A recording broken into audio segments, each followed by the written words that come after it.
Maya, sweetheart, could you clear the table while we discuss Jake's exciting new venture? Patricia Morrison's voice carried that particular tone of false sweetness that made my skin crawl. 23 people at the Morrison family's annual Thanksgiving dinner, and somehow I was the only one expected to play servant. I smiled tightly, standing from my chair at the far end of the mahogany table where I'd been strategically seated, far from the real conversation happening at the head where Jake held court with his mother.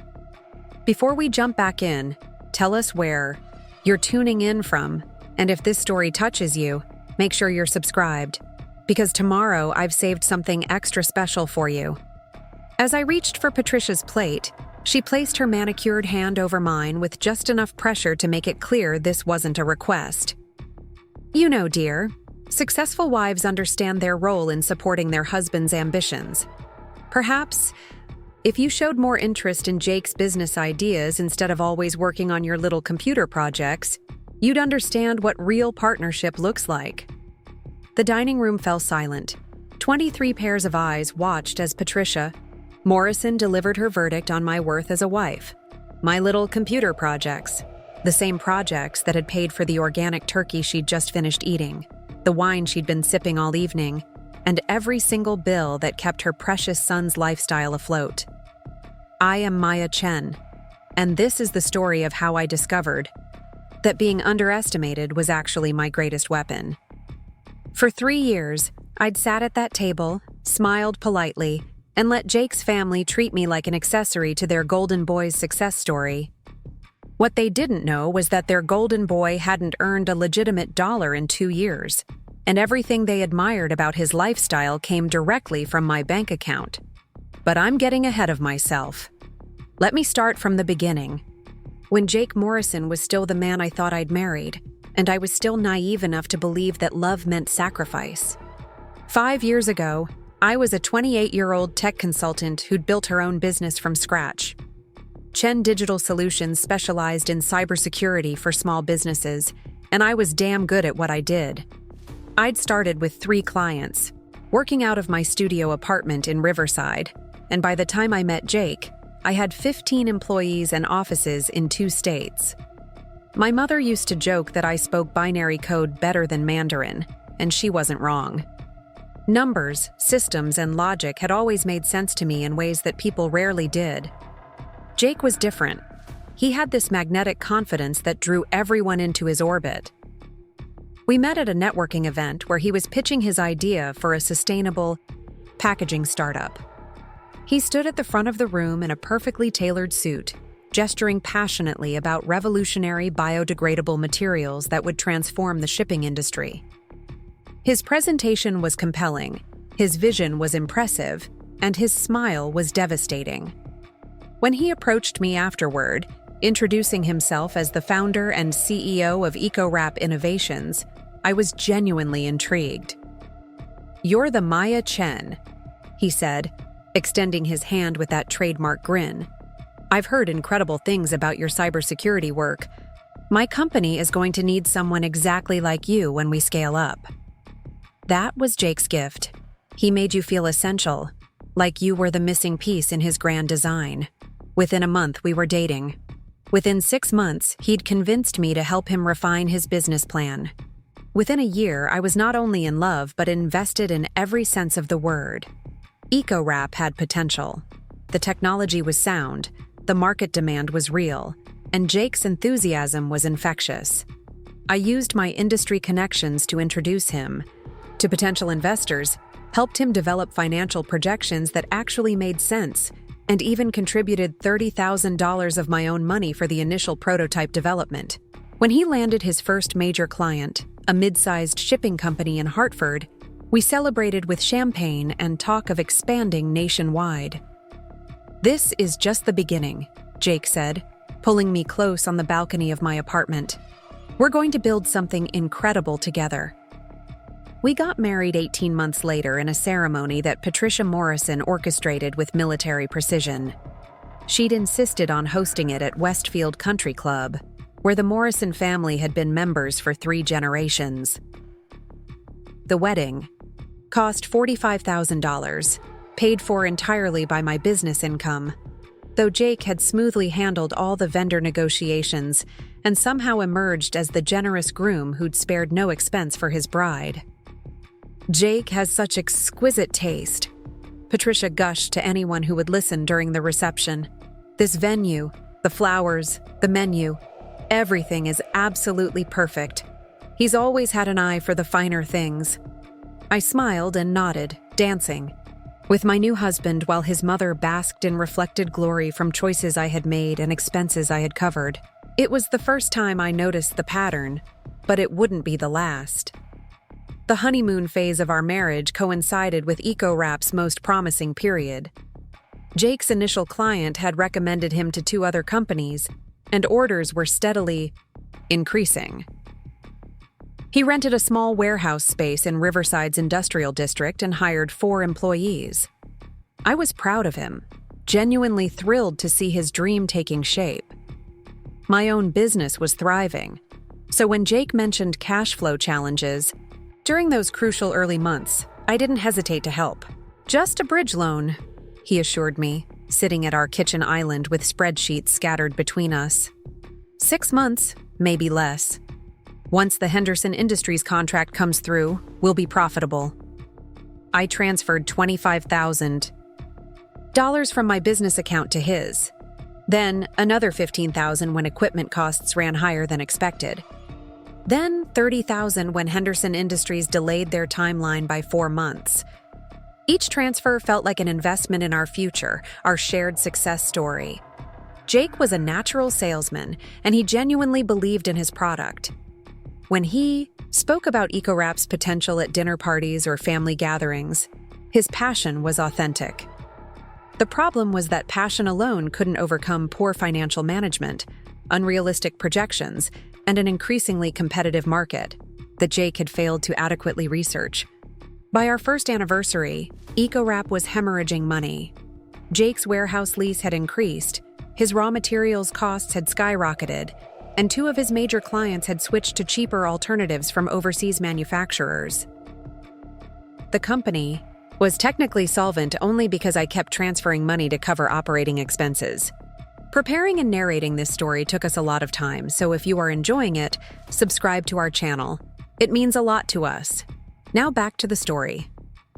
"It's temporary," Jake insisted when I finally sat him down for a serious financial conversation. "Q2 is going to be our breakout quarter. I've got 3 major prospects in the pipeline." I wanted to believe him. I loved him, and I understood that entrepreneurship involved risk and setbacks. But my background in business consulting had taught me to recognize warning signs, and EcoWrap displayed every classic symptom of a failing startup. The market research was outdated, the profit margins were unrealistic, and Jake's sales projections were based more on optimism than data. More troubling was Jake's resistance to my suggestions for course correction. When I proposed pivoting to a subscription-based service model, he dismissed it as too complicated. When I suggested partnering with established manufacturers instead of trying to build everything in-house, he claimed it would compromise his vision. When I offered to introduce him to a business mentor who specialized in sustainable packaging, he politely declined, saying he preferred to learn through experience. "You don't understand the packaging industry like I do," he said when I pressed the issue. "Your expertise is in tech. This is completely different." That was the first time Jake had ever dismissed my business acumen, and it stung more than I expected. I had built a successful company from nothing, managed complex client relationships, and navigated multiple industry downturns. But somehow, when it came to his business, my insights were suddenly irrelevant. The monthly family dinners at the Morrison house became increasingly uncomfortable as EcoWrap's struggles continued. Patricia would ask pointed questions about the company's progress, and Jake would respond with vague updates about potential deals and market expansion plans. I noticed that he never mentioned the financial support I'd been providing, never acknowledged the business connections I'd facilitated, never credited the strategic advice I'd given. "Jake has such determination," Patricia would declare to the table.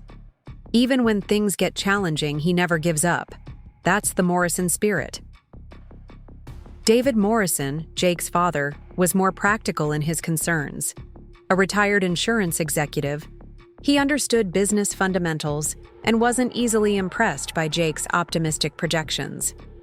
During one particularly tense dinner, he asked direct questions about cash flow, profit margins, and competitive positioning that Jake struggled to answer convincingly.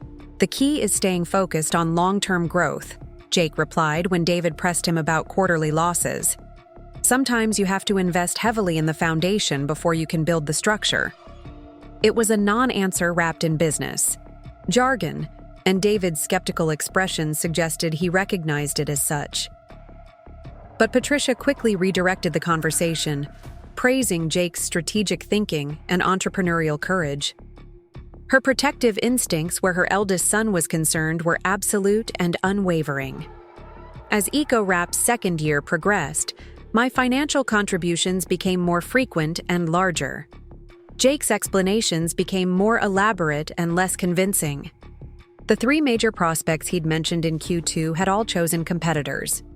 The breakthrough technology he'd been developing had proven more expensive and less revolutionary than promised. The warehouse lease was approaching renewal at a significantly higher rate. "I think we need to seriously consider shutting down operations," I said one evening after reviewing EcoWrap's books. We were in our home office, surrounded by financial statements that painted an increasingly grim picture. "The losses are accelerating, and I don't see a realistic path to profitability." Jake's reaction was immediate and intense. "You can't. Be serious. We're so close to turning this around. The Johnson Group is reconsidering their decision, and I've got a meeting next week with a potential investor who's specifically interested in sustainable packaging." "Jake, you've been saying things like that for 8 months. Meanwhile, I've transferred over $130,000 to keep the company afloat. That's money from my business, money we could be using for our own future." He stood up abruptly, pacing to the window with his hands clasped behind his head. "I can't believe you're talking about money when we're discussing our dreams. This company represents everything we've worked for." "No, Jake. This company represents everything you've worked for. I've been working to support both of us while you pursue your dreams." The words hung in the air between us, harsher than I'd intended but truer than I'd previously admitted. Jake turned to face me, his expression a mixture of hurt and anger. "That's not fair, Maya. We're a team. Everything I do is for both of us. Then, why don't you ever mention my contributions when you talk about the company? Why don't you acknowledge the financial support, or the business advice, or the connections I've provided?" "Because I didn't want you to feel like I was taking advantage of you. I wanted to protect you from the business stress." It was a reasonable explanation, but something about his tone felt rehearsed, like he'd been preparing this defense for months. I realized in that moment that we'd never truly been partners in EcoWrap's development. I'd been a silent investor, a behind-the-scenes supporter whose contributions were acknowledged privately but never publicly. The investor meeting Jake had mentioned with such excitement never materialized. The Johnson Group officially chose a competitor 3 days later. EcoWrap's largest remaining client, a packaging distributor in Massachusetts, terminated their contract due to quality control issues that Jake had been ignoring for weeks. I gave him an ultimatum. Either EcoWrap would be officially dissolved by the end of the month, or I would stop providing financial support, and he could find alternative funding. I expected resistance, arguments, maybe even anger. What I didn't expect was capitulation. "You're right," Jake said after a long silence. "It's time to close the company. I've been holding on longer than I should have." Within 2 weeks, EcoWrap Innovations was officially shuttered. Jake handled the closure process with surprising efficiency, settling debts, terminating leases, and filing the necessary paperwork. He seemed almost relieved to be free from the burden of running a failing business. "I learned a lot," he told me as we cleaned out the warehouse space. "This experience is going to make me a better entrepreneur next time." Next time.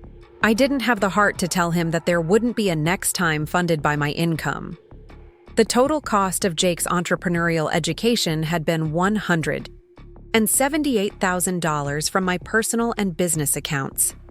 Money that could have expanded my own company, purchased a larger home, or secured our retirement. Money that had vanished into a venture that existed primarily to feed Jake's ego and his mother's bragging rights.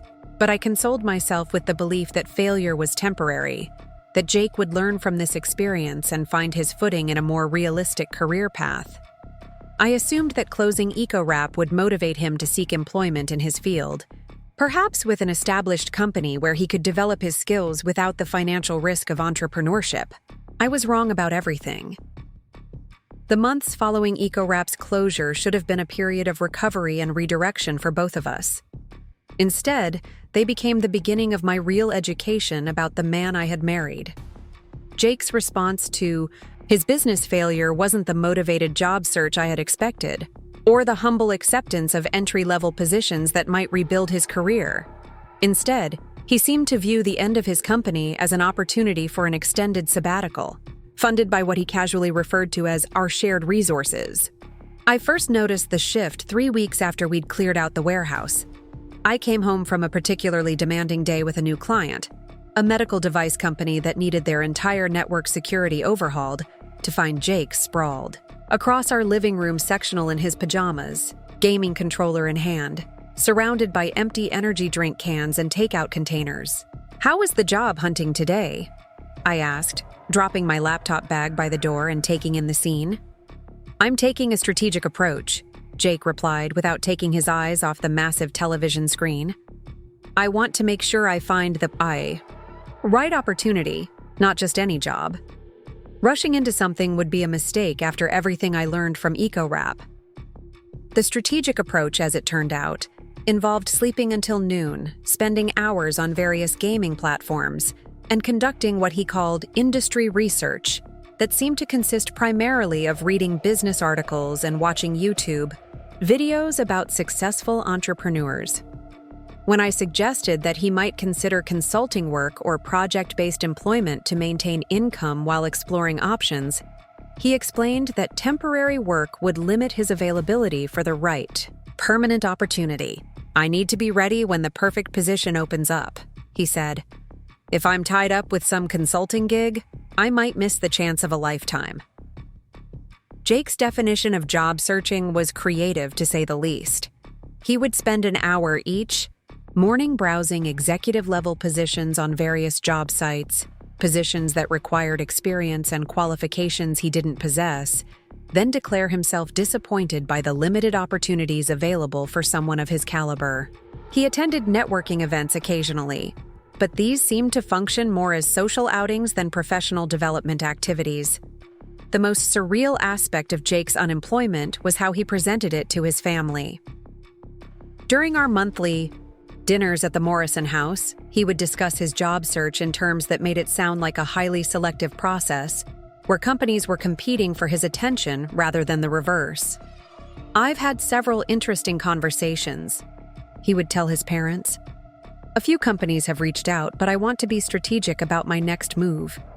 After running my own business, it's important to find an organization that values entrepreneurial thinking." Patricia would nod approvingly, praising Jake's wisdom in being selective about his career choices. "You're absolutely right to wait for the right opportunity, sweetheart. Someone with your experience and vision shouldn't settle for just anything." David Morrison was characteristically more practical in his questions, asking about specific companies and timeline expectations, but Jake had become skilled at providing answers that sounded substantive while revealing nothing concrete.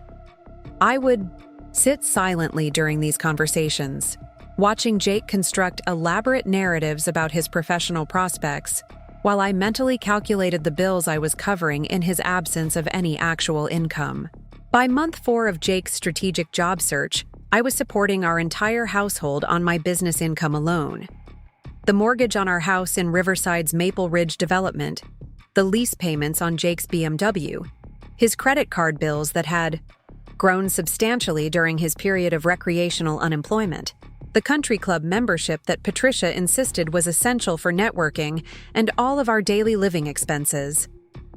Jake had transitioned so seamlessly into financial dependence that I wondered if he had planned it all along. The breaking point came 6 months after EcoWrap's closure, during a dinner conversation where Jake casually mentioned that he was considering starting another company. "The packaging industry taught me a lot," he said, cutting into the salmon I had prepared after a 12-hour workday. "But I think my real strength might be in business consulting, helping other entrepreneurs avoid the mistakes I made." I set down my fork carefully. "Jake, you've been unemployed for 6 months. Maybe we should focus on securing steady income before planning your next business venture." "Unemployed is a harsh word," he replied. "I've been strategically positioning myself for the right opportunity. There's a difference." "What exactly have you been doing to position yourself? Because from where I sit, it looks like you've been playing video games and ordering DoorDash while I pay for everything." Jake's expression shifted, the casual confidence replaced by defensive irritation. "That's not fair, Maya. I've been dealing with a lot of stress from the business closure. I needed time to process the experience and figure out my next steps. Not everyone bounces back from failure as quickly as you seem to expect." "It's been 6 months, Jake. 6 months where I've covered every single expense while you've treated unemployment like a vacation. You make it sound like I'm deliberately taking advantage of you. We're married. We're supposed to support each other through difficult periods. Support goes both ways. What exactly are you doing to support me?" The question hung in the air because we both knew the answer was nothing. Jake wasn't contributing financially, wasn't handling household responsibilities, wasn't even acknowledging the burden he'd placed on my shoulders. His response was to accuse me of being unsympathetic to his emotional needs during a challenging transition period. That night, alone in my home office after Jake had retreated to his man cave in the basement, I opened a spreadsheet and calculated the true cost of our marriage. The EcoWrap investment, the 6 months of solo financial responsibility, the credit card debt Jake had accumulated, the lifestyle expenses that continued regardless of his income status. The total was staggering enough to make me physically nauseous. More disturbing than the financial impact was the realization that Jake seemed genuinely comfortable with our arrangement. He had adapted to being financially supported with remarkable ease, showing no signs of discomfort or urgency about returning to productive employment. When friends asked about his work situation, he had perfected the art of making unemployment sound like a strategic career move rather than an extended period of dependence. I began paying closer attention to how Jake spent his days. The strategic job searching he claimed to prioritize occupied perhaps an hour of his morning routine, usually while he ate breakfast and scrolled through his phone. The rest of his day followed a predictable pattern: exercise at the gym we could barely afford, lunch with friends who apparently had more flexible schedules than most working professionals, several hours of gaming or streaming entertainment, and elaborate dinner. Preparations that he would present as his contribution to the household. "I made reservations at Bistro Laurent for Saturday," he announced one evening, referring to one of Riverside's most expensive restaurants. "We haven't celebrated your latest client contract, and I thought you deserved something special." The irony was apparently lost on him that he was celebrating my professional success by spending my money on dinner I would ultimately pay for. But I smiled and thanked him, because pointing out the absurdity would only lead to another conversation about my lack of appreciation for his emotional support and partnership.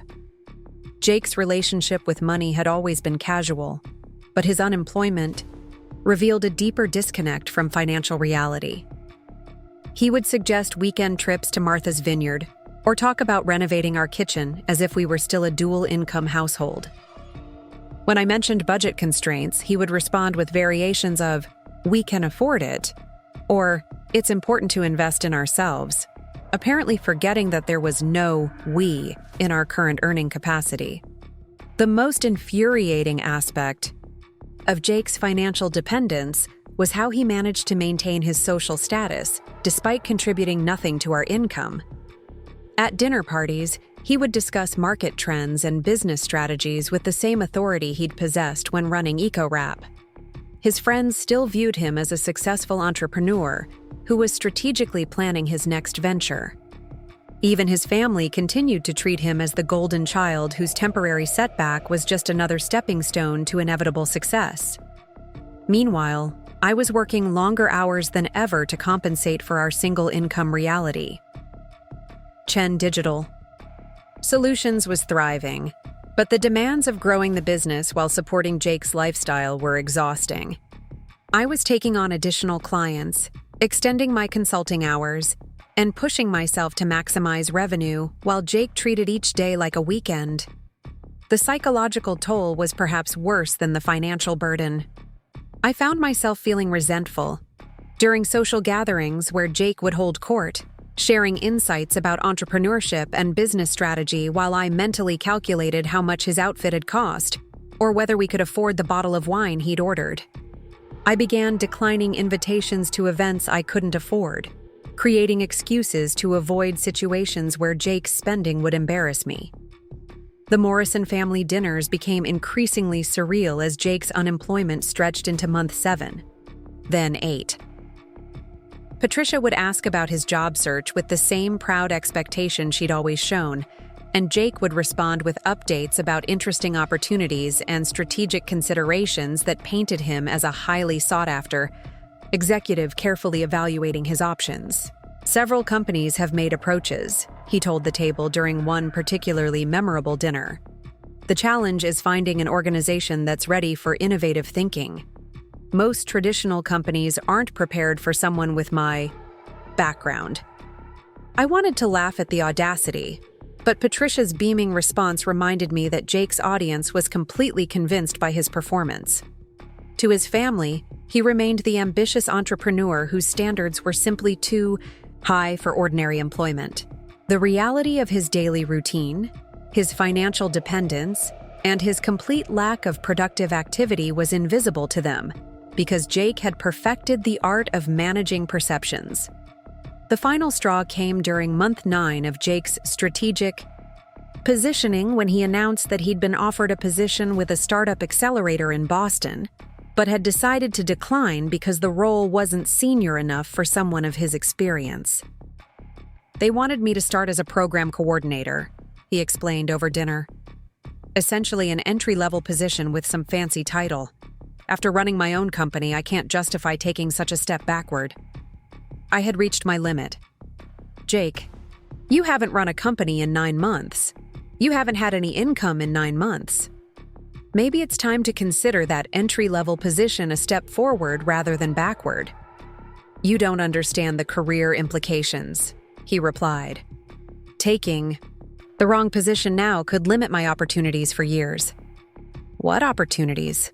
You've been strategically positioning yourself for 9 months, and the only concrete result is that I'm paying for everything while you treat unemployment like a lifestyle choice.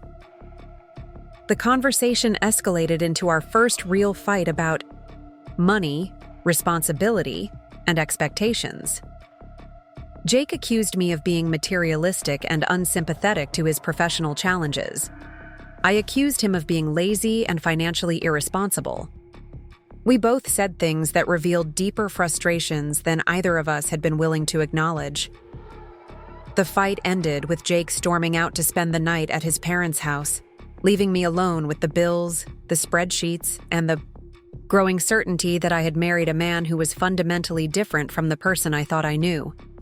Over the following weeks, we settled into an uneasy truce that avoided direct confrontation about money, while changing nothing about our underlying dynamic. Jake did eventually find employment, but only after I delivered an ultimatum that even he couldn't strategically reposition. 11 months after EcoWrap's closure, he accepted a sales position with a medical equipment company, a job that came with a base salary significantly lower than what I'd been supplementing during his unemployment, but which at least represented a return to productive work. His first paycheck was cause for celebration in the Morrison household. Patricia prepared a special dinner to commemorate Jake's new beginning, praising his patience and selectivity in finding the right position. The narrative had been successfully reframed. Jake hadn't been unemployed for nearly a year. He'd been strategically evaluating opportunities until he found the perfect fit. I should have felt relieved when Jake returned to work, but instead, I felt a deep wariness that I couldn't shake. The months of financial dependence had revealed something about his character that I couldn't unsee. His willingness to live off my income while maintaining the pretense of professional success, his ability to rationalize extended unemployment as strategic positioning, and his complete comfort with a lifestyle he wasn't contributing to support. More troubling was the realization that Jake's family not only accepted, but actively supported his narrative of selective job searching and strategic career planning. They had never questioned the financial logistics of his extended unemployment, never wondered how we were managing expenses, never acknowledged that someone had to be supporting the lifestyle Jake maintained throughout his professional sabbatical. The medical equipment sales job represented a new chapter, but not the reset I had hoped for. Jake's income covered roughly 40% of our monthly expenses, leaving me still responsible for the majority of our financial obligations. The mortgage, the car payments, the credit card debt accumulated during his unemployment, and most of our discretionary spending remained my responsibility. Jake seemed to view his return to employment as fulfilling his obligation to contribute, regardless of the mathematical reality that his contribution covered less than half of our actual costs. When I suggested that we needed to address the financial imbalance more directly, he would point to his paycheck as evidence that he was doing his part. "I'm working full-time," he would say. "I'm contributing what I can. If that's not enough, maybe we need to examine our spending habits." Our spending habits. As if the money being spent wasn't primarily mine, as if the lifestyle being maintained wasn't entirely dependent on my income, as if the financial decisions weren't being made unilaterally by someone who wasn't paying for them. The psychological dynamics established during Jake's unemployment proved more durable than I had expected. He had grown accustomed to a lifestyle that exceeded his earning capacity, and returning to work hadn't changed his expectations about maintaining that lifestyle. The difference was that now he felt entitled to it because he was employed, even though his employment covered only a fraction of the associated costs. I began to understand that I had been gradually maneuvered into the role of primary financial provider while Jake maintained the appearance and authority of an equal partner. His family saw him as the successful breadwinner because that's how he presented himself. His friends viewed him as financially stable because his lifestyle suggested prosperity. Even I had been unconsciously accepting the narrative that we were sharing financial responsibilities when the mathematics clearly demonstrated otherwise. The revelation was both liberating and terrifying. Liberating because it explained the growing sense of disconnect I'd been feeling, the nagging certainty that something fundamental was wrong with our dynamic. Terrifying because it meant acknowledging that the man I'd married was either self-deceptive enough to genuinely believe his own narrative or manipulative enough to deliberately construct it.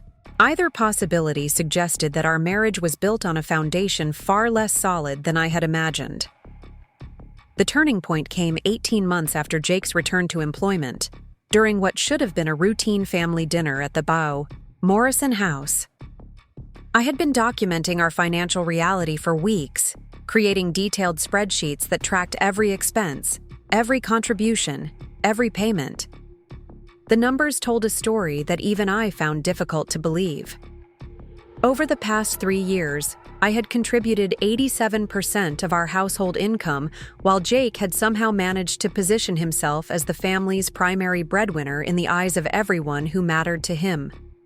That particular Sunday in October, Patricia had invited her sister Caroline and brother-in-law Robert for dinner, expanding the usual family gathering to include extended relatives who hadn't seen us in months.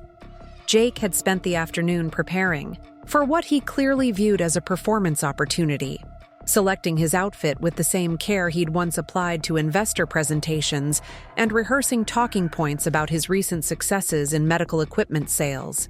Maya's been so supportive of my career transition, he told Caroline as we settled into the living room for pre-dinner cocktails. Having a wife who understands the demands of building a professional reputation makes all the difference. Sipped my wine and smiled appropriately while Jake painted a picture of our marriage that bore no resemblance to our actual dynamic. In his version, I was the supportive spouse whose own work provided helpful supplemental income while he navigated the challenging world of B2B sales. The reality that my supplemental income covered our mortgage, his car payment, and most of our living expenses was conveniently absent from his narrative. Patricia beamed with maternal pride as Jake described his latest sales victories and strategic account development. "He's always been so driven," she told her sister. "Even as a child, Jake had this natural leadership ability. I knew he'd be successful in whatever field he chose." The conversation continued in this vein throughout dinner, with Jake holding court about industry trends and business strategies while I occupied my customary position at the far end of the table. I had learned to tune out these performances, focusing instead on the excellent salmon and calculating mentally whether we could afford the weekend trip to Vermont that Jake had suggested earlier that week. It was during dessert that Patricia delivered the comment that would change everything. Caroline had been asking polite questions about my work, the kind of surface-level inquiries that people make when they're trying to include everyone in the conversation, but aren't particularly interested in the answers. "Maya has her little computer business," Patricia interjected before I could respond properly. "It's nice that she has something to keep her busy while Jake builds his career. Though honestly, I sometimes worry that she focuses too much on work instead of supporting Jake the way a wife should." The room fell silent. Not the comfortable silence of people enjoying good food and family company, but the charged silence that follows an unexpected declaration of war. Patricia hadn't simply dismissed my career. She had questioned my adequacy as a wife in front of extended family members who would undoubtedly repeat her assessment to their own social circles. Jake shifted uncomfortably in his chair but said nothing to correct his mother's characterization. David Morrison cleared his throat and began talking about the weather, clearly hoping to redirect the conversation away from dangerous territory. But Caroline, perhaps sensing an opportunity for family drama, pressed the issue. "What exactly do you mean by supporting Jake properly?" she asked Patricia. "Maya seems very accomplished in her own right." Patricia's response was delivered with the absolute certainty of someone whose worldview had never been seriously challenged. Successful wives understand that their primary role is enabling their husband's success. Maya spends so much time on her own projects that I wonder if she's really prioritizing their marriage. When Jake was starting his company, she should have been focusing on how to help him succeed instead of being distracted by her own ambitions.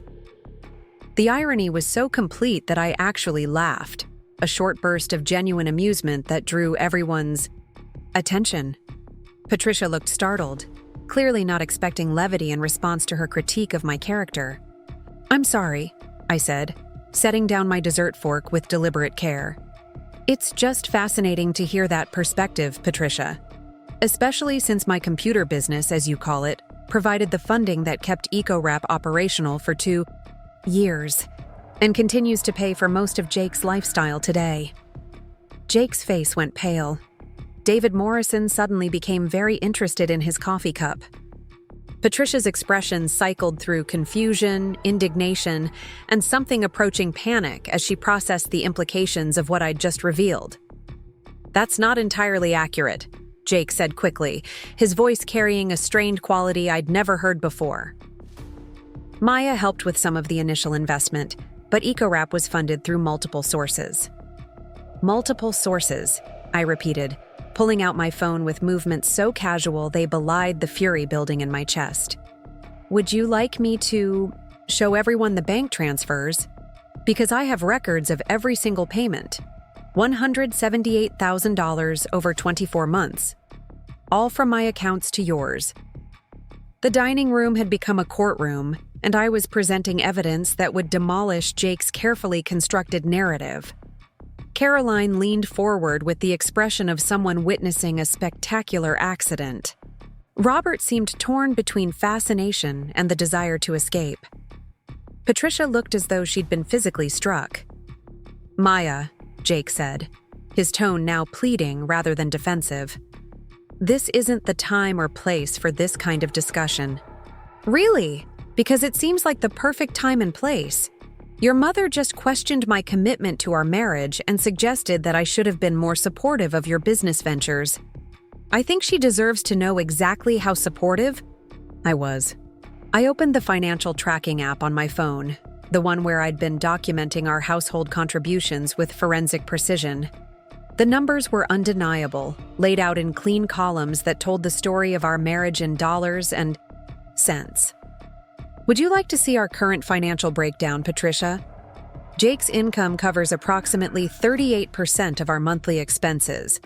I cover the remaining 62%, plus the credit card debt he accumulated during his 11-month period of strategic unemployment, plus the ongoing payments for his car, his gym membership, and his country club dues. Patricia's mouth opened and closed without producing sound. She looked to Jake for contradiction, for explanation, for anything that would restore her understanding of the family dynamics she thought she knew. "The mortgage on our house," I continued, my voice gaining strength as I spoke truths that had been buried under years of polite fiction. "Paid from my business account. The lease on Jake's BMW. Paid from my business account. The vacation to Napa Valley that you praised him for planning so thoughtfully last spring. Paid from my business account." Jake stood abruptly, his chair scraping against the hardwood floor. "This is completely inappropriate, Maya. You're embarrassing yourself and insulting my family." "I'm embarrassing myself?" The question came out louder than I'd intended, carrying enough force to make Caroline actually flinch.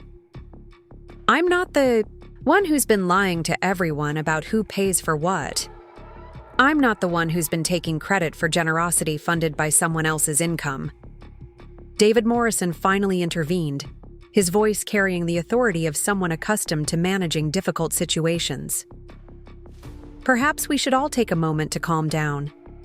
"No, Dad," I said, surprising myself by addressing him directly for the first time in years. "I've been calm for 3 years while your son has been performing this charade. I've been calm while Patricia has criticized my priorities and questioned my commitment to this marriage. I think it's time for everyone to understand what commitment actually looks like." I turned back to Patricia, who was now visibly trembling with either rage or shock. "You want to know about supporting a husband's career? I supported Jake's career to the tune of nearly $200,000. I supported it through 11 months of unemployment, where he played video games while I worked 12-hour days to keep us afloat. I supported it by sitting silently in this room month after month, while he took credit for lifestyle choices he couldn't afford to make." "That's enough," Jake said, his voice sharp with panic. "You're being vindictive and cruel." "I'm being honest. For the first time in 3 years, I'm being completely honest about our marriage." Patricia found her voice, though it came out as a strangled whisper. "Jake, is this true?" The question hung in the air like smoke from a gunshot. Jake looked around the room at faces that were no longer showing polite interest, but genuine shock and growing understanding. His mother's world was collapsing in real time, and he was the architect of its destruction. "It's more complicated than Maya is making it sound," he said finally. "Marriage is about partnership, not scorekeeping. We support each other in different ways." "Different ways," I repeated. "What exactly are the ways you support me, Jake? Because I'm struggling to identify them." The silence that followed was answer enough. Jake couldn't point to financial contributions because they barely existed. He couldn't point to household management because I handled most of that while working full-time. He couldn't point to emotional support because he'd spent the last year taking my contributions for granted while positioning himself as the primary provider. Caroline, who had been silent through most of this exchange, finally spoke. "Jake, Did Maya really fund your entire business? She provided some initial capital, Jake said, the words coming out like a confession extracted under torture. But there were other investors, other sources of funding. Show them, I said, my voice now completely calm. Show them the other investors. Show them the other sources of funding. Because I have the complete financial records of EcoWrap, and every significant deposit came from my accounts. Jake's shoulders sagged in defeat. The performance was over. The curtain had been pulled back, and the audience could see that the great and powerful entrepreneur was actually a man whose wife had been operating the machinery behind the scenes. Patricia's voice, when it finally came, was barely audible. Why didn't you tell us? The question was directed at Jake, but I answered instead. Because he needed you to believe that he was successful. Because your approval meant more to him than acknowledging my contributions. Because maintaining his image was more important than giving credit where it was due. That's not fair, Jake protested, but his words carried no conviction. We all knew it was exactly fair, precisely accurate, and long overdue. Robert, who had been silently observing this family implosion, cleared his throat diplomatically. Perhaps Caroline and I should head home. This seems like a conversation the family needs to have privately. No, Patricia said sharply. Stay. I want to understand this completely. She turned to me with an expression I'd never seen before, something between respect and fear. Maya, I owe you an apology. I had no idea about any of this. You had no idea, because no one ever asked. Everyone assumed that Jake was the provider, because that's how he presented himself. It never occurred to anyone to question where the money was actually coming from. Patricia looked at her son with dawning horror. Jake, how could you let me say those things about Maya when she's been supporting you all this time? Jake's response was to attack me for humiliating him in front of his family, for betraying private information, for turning a family dinner into a public accounting session. But his protests only made him look smaller, more pathetic, more obviously guilty of the deception I'd exposed. I think, David Morrison said carefully, that we need to adjourn this conversation for tonight. Everyone needs time to process what's been said. As we prepared to leave, Patricia approached me in the hallway, her face pale and strained. Maya, I don't know what to say. I've been so wrong about everything. You've been working with incomplete information, I replied. Jake made sure of that. What happens now? It was a good question, one I'd been asking myself for months as my resentment had built to unsustainable levels. What happens when you realize that your marriage is built on financial deception and social performance?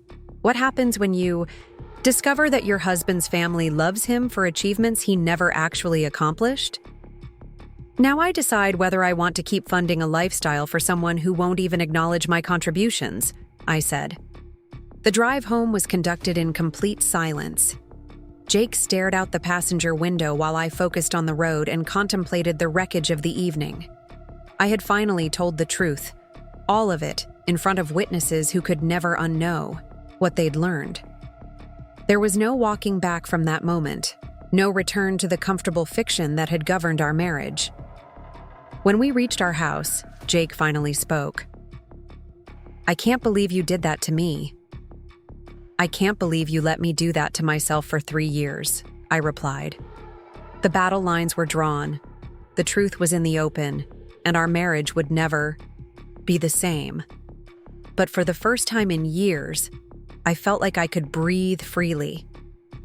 The performance was over, and I was no longer willing to be a silent partner in my own life.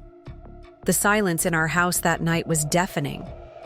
Jake retreated to his basement sanctuary while I sat in my home office, staring at spreadsheets that suddenly felt like evidence in a case I was building against my own marriage.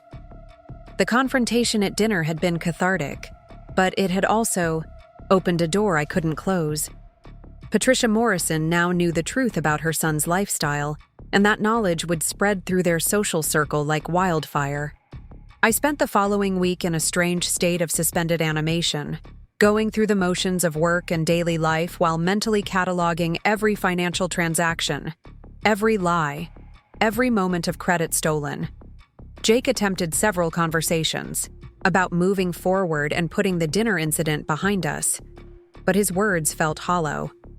He wanted to return to the comfortable fiction we'd been living, but I had tasted honesty and found it addictive. The phone call from Elena Rodriguez came on a Thursday morning while I was reviewing security protocols for a new client.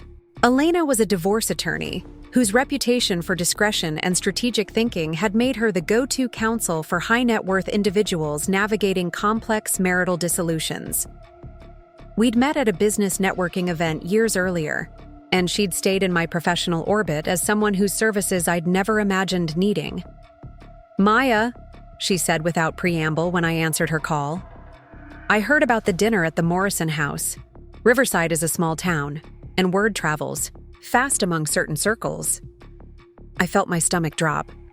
"What exactly did you hear?" "Enough to know that you might benefit from a confidential conversation about your options. Are you free for coffee this afternoon?" Elena's office occupied the top floor of a converted Victorian mansion in downtown Riverside, all exposed brick and floor-to-ceiling windows that somehow managed to feel both elegant and intimidating. She gestured for me to sit in one of the leather chairs facing her desk, then poured coffee from a silver service that probably cost more than most people's monthly rent. "Before we begin," she said, settling into her chair with practiced ease, "I want to be clear that this conversation is completely confidential. Nothing you tell me leaves this room unless you decide to retain my services officially." I nodded, suddenly aware that I was crossing a threshold I hadn't consciously chosen to approach. "I'm not sure why I'm here, to be honest." "You're here because you're intelligent enough to recognize that knowledge is power, and you've just acquired some very valuable knowledge about your marriage."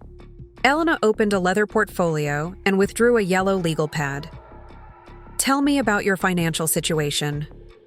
For the next hour, I laid out the complete picture of my marriage to Jake Morrison. The eco-wrap investment, the extended unemployment, the ongoing financial support, the credit card debt, the lifestyle maintenance. Elena took notes with the methodical precision of someone who'd heard similar stories countless times before. "Have you documented any of this?" she asked when I finished my recitation. "I have spreadsheets, bank records, transfer confirmations. I started tracking everything more carefully about 6 months ago when I realized how unbalanced things had become." "Good. Documentation will be crucial if you decide to proceed with legal action." Elena set down her pen and studied me carefully. "Maya, in my experience, marriages don't survive the kind of financial deception you've described. The trust is simply too damaged to repair." "I don't know if I want a divorce," I said, though the words felt like a lie even as I spoke them. "I just want Jake to acknowledge what I've contributed and start behaving like an equal partner." Elena's expression was kind but knowing. "How do you think Jake responded when his mother called him yesterday?" The question caught me off guard. "Patricia called him?" According to my sources, Patricia Morrison spent most of yesterday trying to process what she learned at dinner.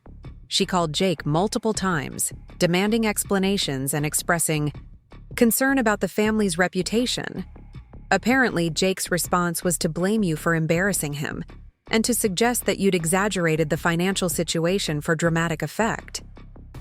I felt the last traces of hope for our marriage evaporate. Even when confronted with undeniable evidence, Jake was still trying to control the narrative and minimize his deception. He hadn't used the confrontation as an opportunity for honesty and accountability. He'd used it as a platform for damage control. "What are my options?" I asked. Elena smiled, the expression of a professional who'd been waiting for that exact question. "Connecticut is an equitable distribution state, which means marital property is divided fairly but not necessarily equally. However, your situation presents some interesting complexities that could work strongly in your favor. She explained that the money I'd invested in EcoWrap could potentially be classified as separate property if I could demonstrate that Jake had misrepresented the investment opportunity or used the funds for purposes other than those originally agreed upon. The ongoing financial support during his unemployment could be viewed as temporary assistance rather than permanent obligation. Most importantly, my business assets and income streams were largely separate from Jake's contributions, giving me significant leverage in any negotiation. The key, Elena continued, is documenting not just the financial disparity, but the pattern of deception. Jake has been systematically presenting himself as the primary provider while relying on your income. That goes beyond simple financial disagreement into the realm of fraud. Fraud seems like a strong word. Is it? Jake has been accepting credit for financial achievements he didn't accomplish, lifestyle choices he couldn't afford, and business successes that were funded by your money. He's been performing a version of himself that doesn't exist, using your resources as his costume. If that's not fraud, it's certainly close enough to be legally actionable. Elena outlined a strategy that was both comprehensive and surgical. We would document every financial transaction from the past 3 years, creating an irrefutable record of contributions and expenses. We would gather evidence of Jake's misrepresentations to his family, friends, and professional contacts. We would establish the pattern of behavior that had allowed him to live beyond his means while positioning himself as financially successful. The goal, she explained, isn't to destroy Jake or embarrass his family further. The goal is to secure your financial independence and ensure that you're not penalized for his deception. I left Elena's office with a thick folder of documents to complete and a timeline for gathering evidence. The process felt like preparing for war, but it also felt like the first proactive step I'd taken in years. For too long, I'd been reactive, responding to Jake's financial needs and family expectations without considering my own interests. Now I was finally thinking strategically about my future. The evidence-gathering phase lasted 3 weeks and revealed financial patterns even more disturbing than I'd initially realized. Jake's credit card statements showed regular charges for expensive dinners, designer clothing, and entertainment that he couldn't possibly afford on his sales income. His social media posts painted a picture of affluent leisure that was entirely subsidized by my work. Most damaging were the conversations I'd recorded on my phone, casual remarks where Jake discussed his financial planning and investment strategies as though he had independent resources to manage. Elena's investigator, a former FBI agent named Marcus Thompson, provided additional context that was both helpful and infuriating. Jake's LinkedIn profile listed him as founder and CEO of EcoWrap Innovations, with no mention of the company's closure or his extended unemployment. His professional references included several executives who believed he'd successfully sold his business and transitioned into medical equipment sales by choice rather than necessity. He's been living a complete fantasy, Marcus reported during one of our strategy sessions. His professional network thinks he's a successful entrepreneur who's diversifying his portfolio. His family thinks he's the primary breadwinner in your marriage. His friends think he's financially independent. The only person who knows the truth is you. The psychological profile Marcus developed was clinical in its assessment of Jake's behavior patterns. He had constructed an elaborate persona that required constant financial support to maintain, but he'd managed to obscure the source of that support so effectively that even he seemed to believe his own narrative. The extended unemployment hadn't been strategic positioning. It had been an opportunity to live off my income while maintaining the pretense of professional selectivity. The most concerning aspect, Marcus continued, is how seamlessly he's adapted to financial dependence. Most people in his situation would show signs of shame, discomfort, or urgency about returning to self-sufficiency. Jake shows none of those indicators. He's genuinely comfortable with the arrangement. Elena used this information to craft a divorce strategy that was both aggressive and defensible. We would seek full dissolution of the marriage with division of assets based on actual contributions rather than legal presumptions. We would request reimbursement for the eco-wrap investment on grounds of misrepresentation and fraud. We would establish clear ownership of my business assets and future earnings. Most importantly, we would ensure that Jake couldn't continue to claim credit for lifestyle choices he hadn't funded. The timing of our legal action was carefully orchestrated to maximize impact. Elena scheduled the service of divorce papers for a Friday afternoon, ensuring that Jake would have the weekend to process the implications before potentially contacting colleagues or family members. The papers included a detailed financial accounting that left no room for interpretation about who had been supporting whom throughout our marriage. Jake's reaction was predictably explosive. He arrived home that evening in a state of rage that quickly dissolved into panic as he realized the scope of evidence we'd assembled. The recorded conversations, the financial records, the documented pattern of deception, it was all there in black and white, impossible to deny or reframe. "You can't be serious about this," he said, waving the legal documents as though they were somehow negotiable. "We can work this out without involving lawyers and making everything public." "Everything is already public, Jake. You made sure of that when you built your entire identity around achievements you didn't accomplish." "I never lied to you about the financial arrangements. You knew exactly how much I was contributing. I knew how much you were contributing financially. I didn't know you were taking credit for contributions you weren't making. There's a difference." Jake spent the next several hours cycling through the classic stages of denial, anger, bargaining, and depression. He accused me of being vindictive, then pleaded for another chance to prove his commitment to our marriage. He promised to find a higher-paying job, to acknowledge my contributions publicly, to restructure our entire financial arrangement. But his promises felt hollow because they were based on the same pattern of performance that had characterized our entire relationship. The most revealing moment came when Jake called his parents to explain the situation. I listened from the kitchen as he described the divorce papers as an overreaction to a minor disagreement about money. He assured them that we would work things out once I'd had time to calm down and think more rationally. Even facing the complete dissolution of our marriage, he was still trying to control the narrative and minimize his responsibility. Patricia's visit the following morning was unexpected, but not entirely surprising.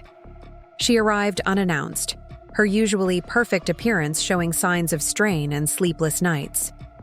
When I opened the door, she looked smaller somehow, diminished by the weight of revelations that had shattered her understanding of her son's life.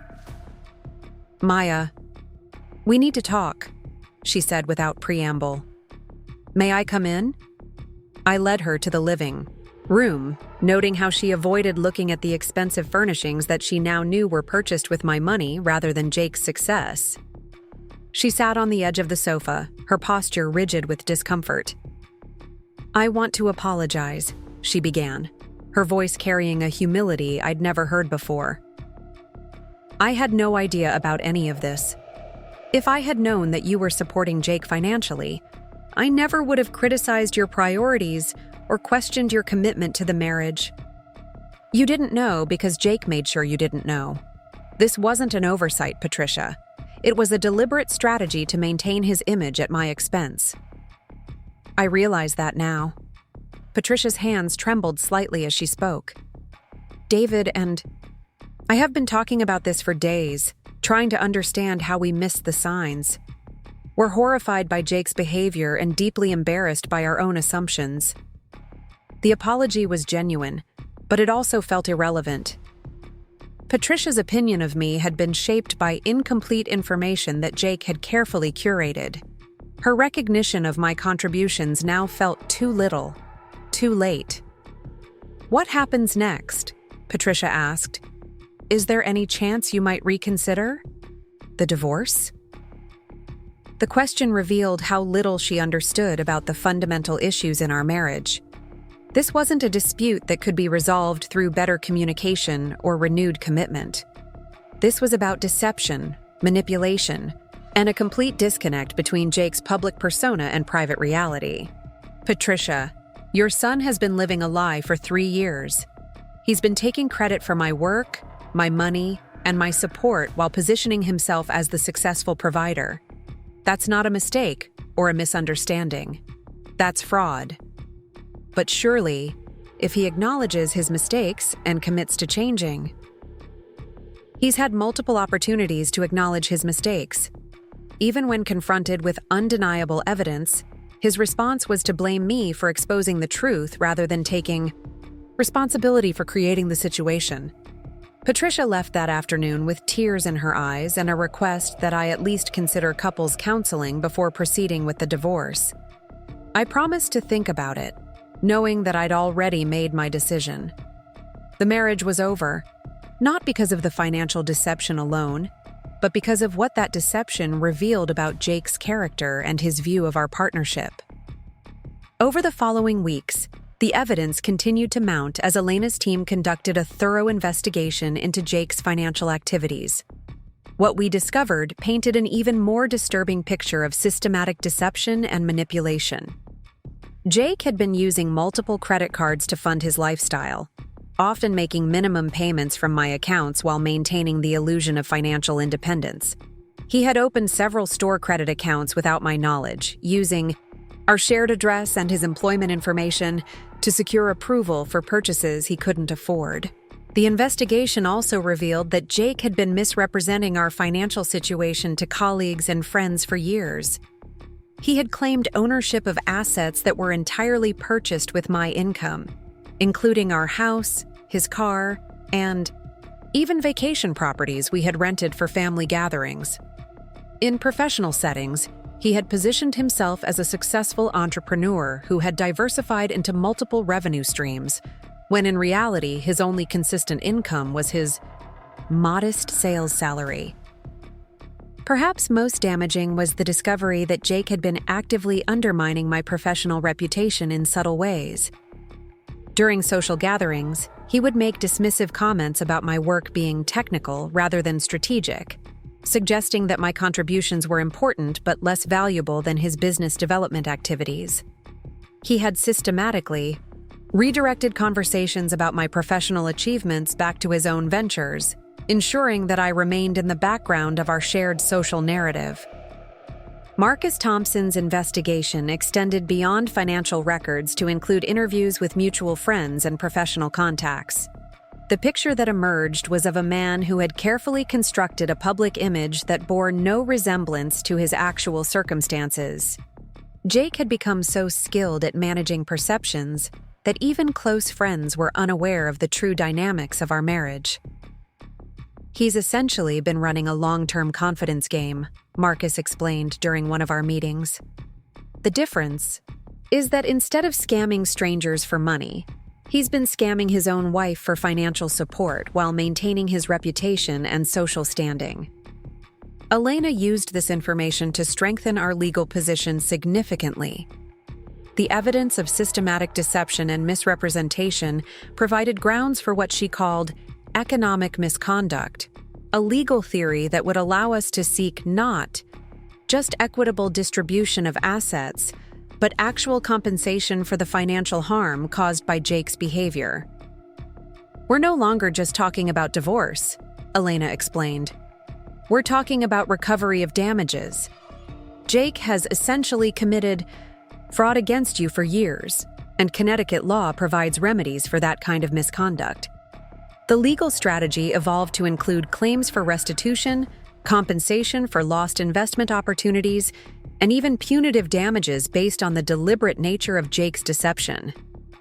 Elena's confidence in our case was absolute, backed by documentation that left no room for alternative interpretation.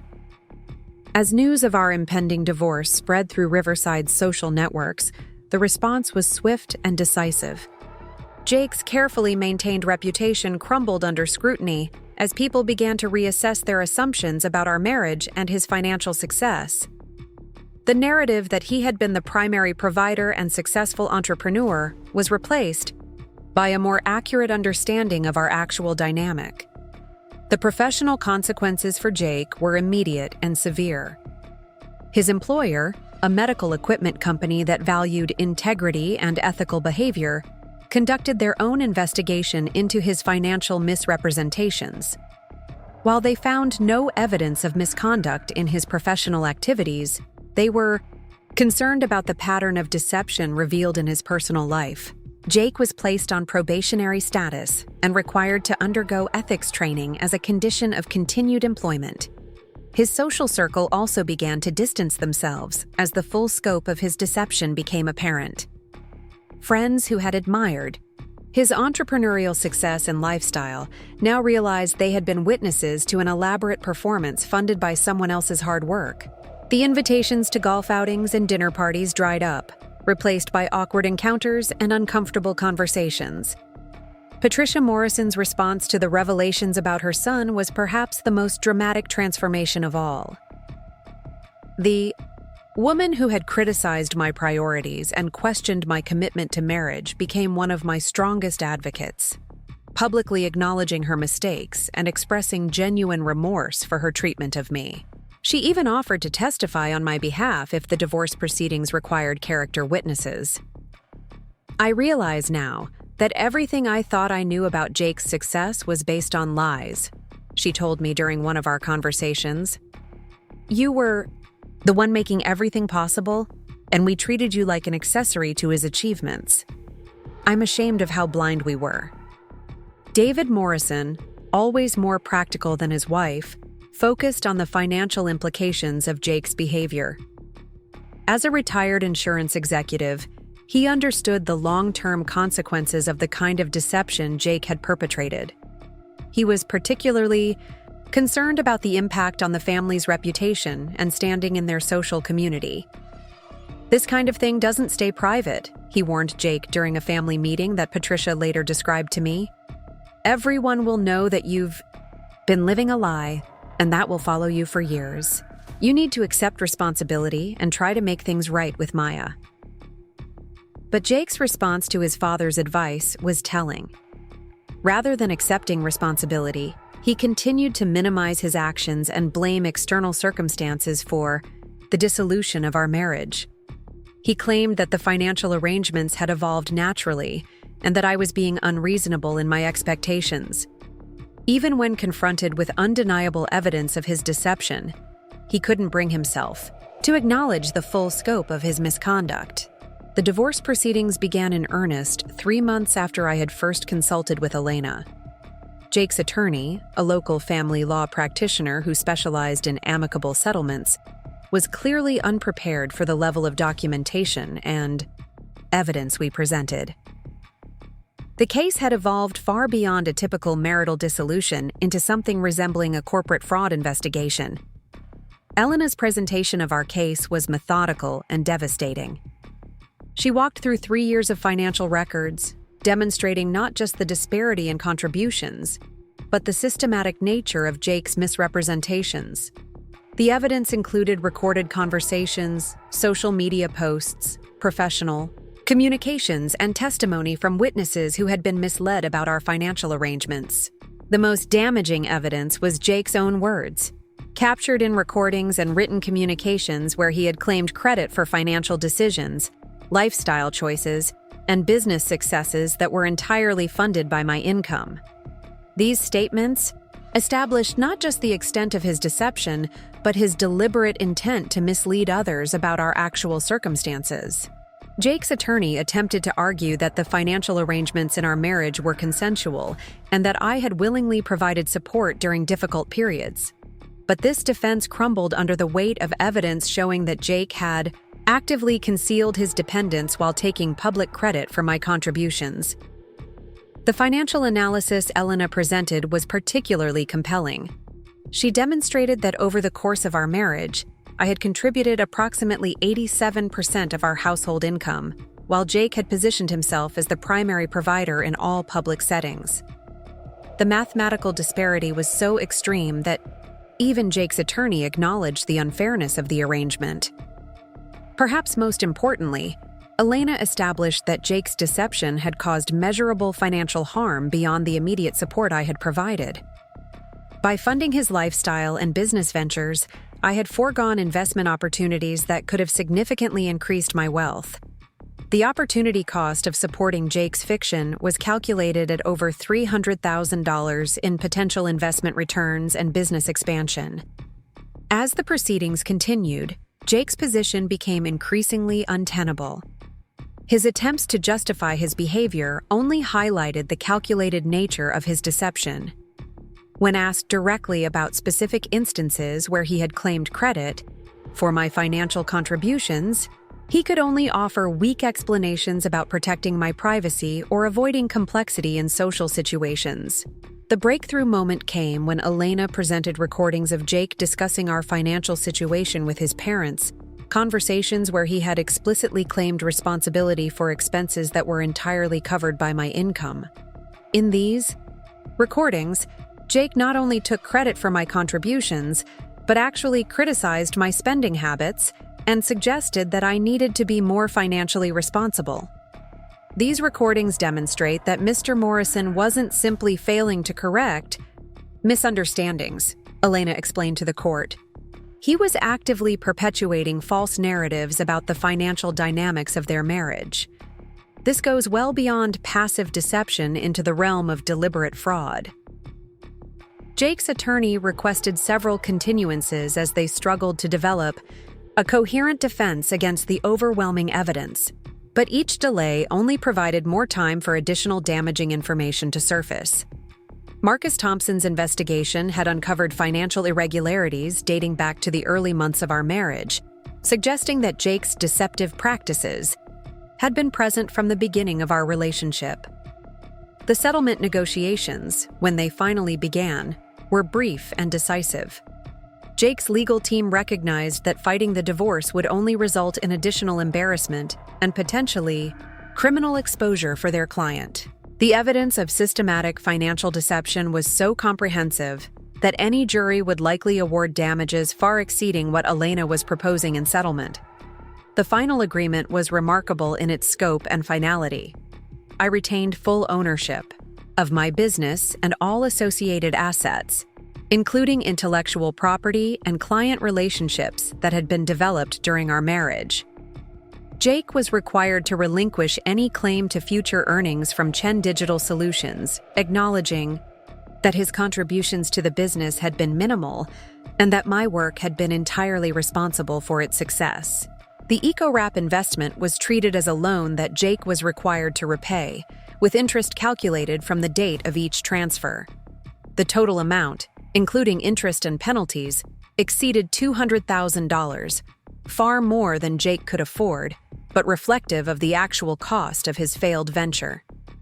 Elena structured the repayment as a long-term obligation that would ensure Jake faced consequences for his deception for years to come. Perhaps most significantly, the settlement included provisions that prevented Jake from claiming credit for any achievements or lifestyle choices that had been funded by my income. He was required to publicly acknowledge his financial dependence and to correct any misrepresentations he had made about our marriage dynamics. This clause was particularly important to me because it addressed the reputational damage his deception had caused. The division of physical assets was straightforward, given the documentation of actual purchases and payments. I retained the house, which had been entirely funded by my income, while Jake was given 30 days to remove his personal belongings. His car, which had been leased through my business accounts, was returned to the dealer, forcing him to find transportation he could actually afford. The settlement also addressed the credit card debt that Jake had accumulated during our marriage. Rather than treating this as shared marital debt, Elena successfully argued that the purchases had been made without my knowledge or consent and were therefore Jake's sole responsibility. This decision saved me tens of thousands of dollars in obligations I had never agreed to assume. The final hearing was anticlimactic after months of preparation and negotiation. Jake appeared subdued and defeated, signing documents that officially ended our marriage and acknowledged the financial reality of our relationship. His attorney whispered last-minute advice about compliance with the settlement terms, clearly concerned about Jake's ability to meet his obligations. When the judge pronounced our marriage officially dissolved, I felt a profound sense of relief rather than sadness. The legal validation of my position confirmed what I had known intellectually, but had needed external verification to fully accept. That Jake had systematically deceived me and taken advantage of my financial generosity, while denying me appropriate recognition or credit. The aftermath of the divorce was swift and decisive in its impact on both our lives. Jake was forced to confront the reality of living within his actual means for the first time in years. Without my financial support, his lifestyle contracted dramatically. He moved into a modest apartment that consumed most of his sales income, leaving little room for the discretionary spending that had characterized our marriage. The professional consequences continued to mount as Jake's employer conducted a more thorough review of his activities. While they found no evidence of misconduct in his work performance, they were troubled by the pattern of deception revealed in his personal life. He was ultimately transferred to a lower-level position with reduced responsibilities and compensation, a demotion that reflected their concerns about his integrity and judgment. His social standing in Riverside suffered equally dramatic changes. The friends and acquaintances who had admired his entrepreneurial success and affluent lifestyle now understood that both had been elaborate fictions. Golf club memberships were quietly terminated, dinner party invitations stopped arriving, and professional networking opportunities disappeared as his reputation for deception spread through the community. Perhaps most painful for Jake was the transformation in his relationship with his parents. Patricia and David Morrison had built their own social identity around their successful son's achievements, proudly sharing stories of his business acumen and financial success at family gatherings and community events. Learning that these achievements were fictional forced them to confront their own role in perpetuating false narratives. Patricia, in particular, struggled with guilt over her treatment of me during our marriage. She had criticized my priorities and questioned my commitment while being completely unaware that I was funding the lifestyle she admired in her son. Her attempts to apologize and rebuild our relationship were genuine, but ultimately unsuccessful. The damage to trust and respect was too fundamental to repair. For my part, the divorce represented not just the end of a failed marriage, but the beginning of authentic independence. Chen Digital Solutions expanded rapidly once freed from the financial drain of supporting Jake's lifestyle. I hired additional staff, moved to larger offices, and began pursuing the kind of high-value contracts that had been impossible when a significant portion of my income was being diverted to support someone else's fiction. The psychological transformation was even more profound than the financial one. For the first time in years, I felt aligned with my own life, rather than performing a supporting role in someone else's narrative. The constant stress of maintaining Jake's lifestyle while remaining invisible had lifted, replaced by clarity and energy that reminded me of who I had been before our marriage. My new apartment overlooking the Connecticut River became a sanctuary that reflected my actual accomplishments rather than compromised choices made to accommodate someone else's needs. Every piece of furniture, every artwork, every technological upgrade was selected based on my preferences and funded by money I had earned through my own efforts. The space felt genuinely mine in a way that our shared house never had. The business success that followed was particularly satisfying because it validated my professional capabilities, independent of any family or marital context. Chen Digital Solutions won several major contracts that had previously been beyond. Our capacity expanded into new service areas and gained recognition as one of Connecticut's fastest-growing technology companies. The achievements felt doubly meaningful because they were accomplished without compromise or distraction. Jake's attempts at reconciliation continued sporadically for months after our divorce was finalized. He would call or text with updates about his job search, expressions of remorse, or suggestions that we might consider dating again with a fresh start. These communications revealed that he still didn't fully understand the fundamental issues that had destroyed our marriage.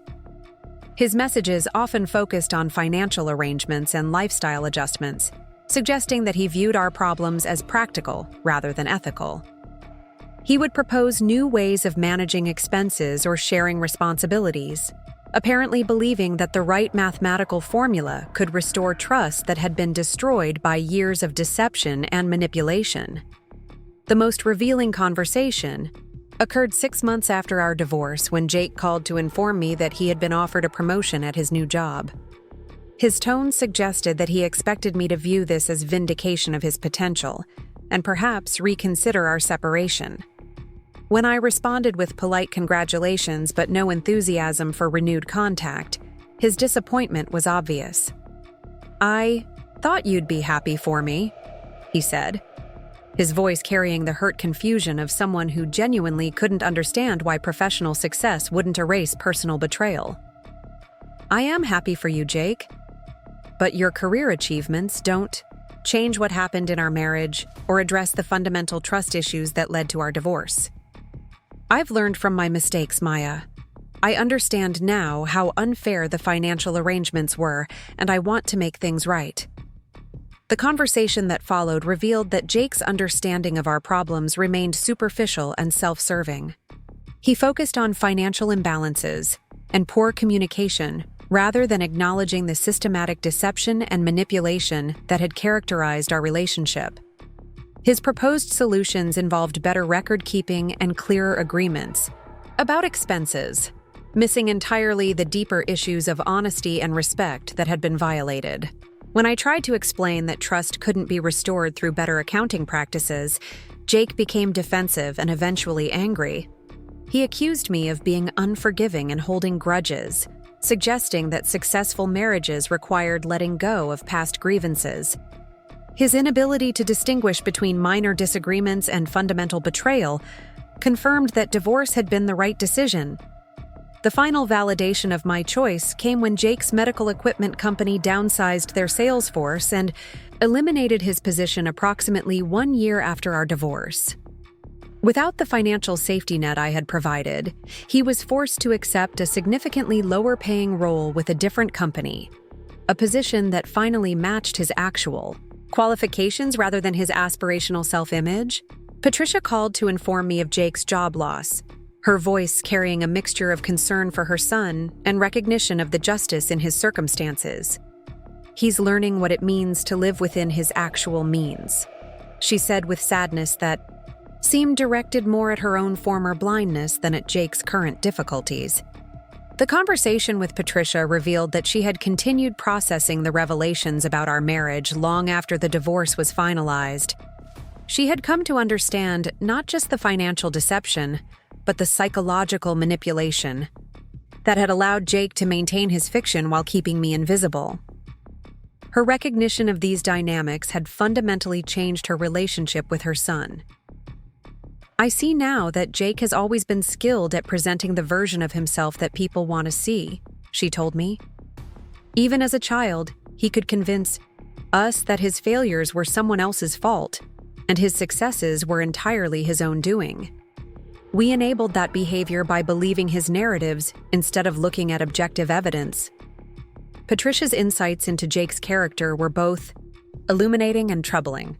She described patterns of manipulation and self-deception that extended far beyond our marriage, suggesting that his behavior toward me was part of a lifelong strategy for avoiding accountability while claiming credit for others' contributions. "The saddest part," Patricia continued, "is that Jake genuinely seems to believe his own stories. He's convinced himself that he was the primary provider in your marriage, and that you're being unreasonable in holding him accountable for what he sees as natural relationship dynamics." This psychological analysis helped explain why Jake had been so resistant to acknowledging his deception, even when confronted with overwhelming evidence.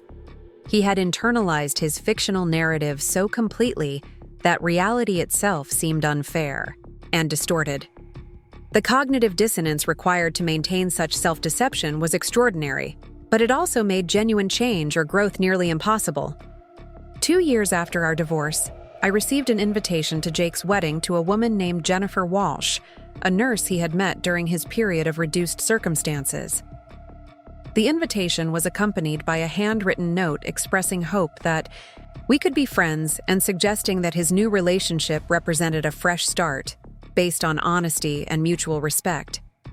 The irony of Jake marrying someone whose profession required genuine skill and dedication was not lost on me. Jennifer worked in emergency medicine, a field where performance was measured by actual results rather than perception management. I wondered whether she understood the full scope of Jake's capacity for self-deception, or if she would gradually discover it as I had.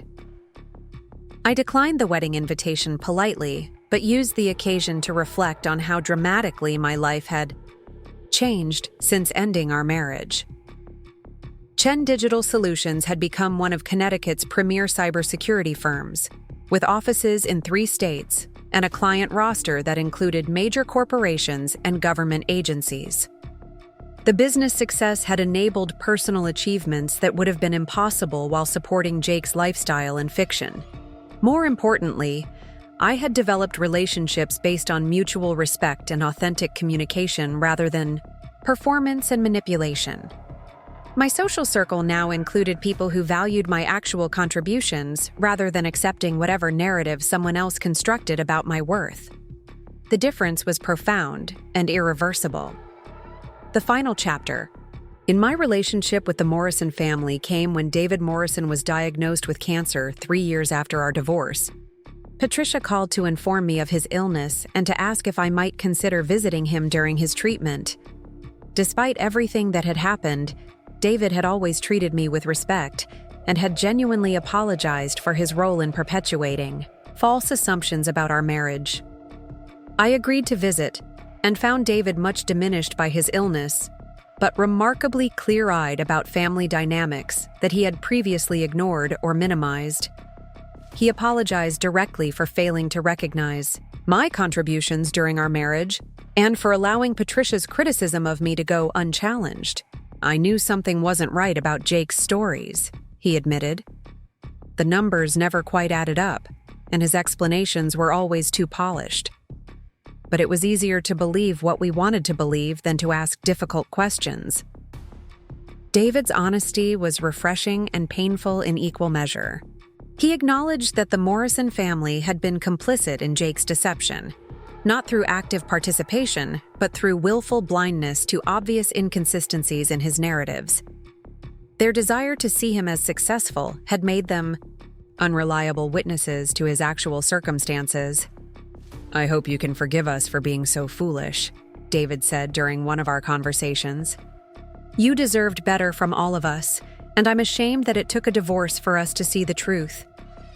I told David that I harbored no ill will toward him or Patricia, that their actions had been based on incomplete information rather than malicious intent. But I also made clear that forgiveness didn't mean forgetting, and that the experience had permanently changed my willingness to accept surface narratives about people's achievements or character. David's death 6 months later marked the end of any meaningful connection to the Morrison family.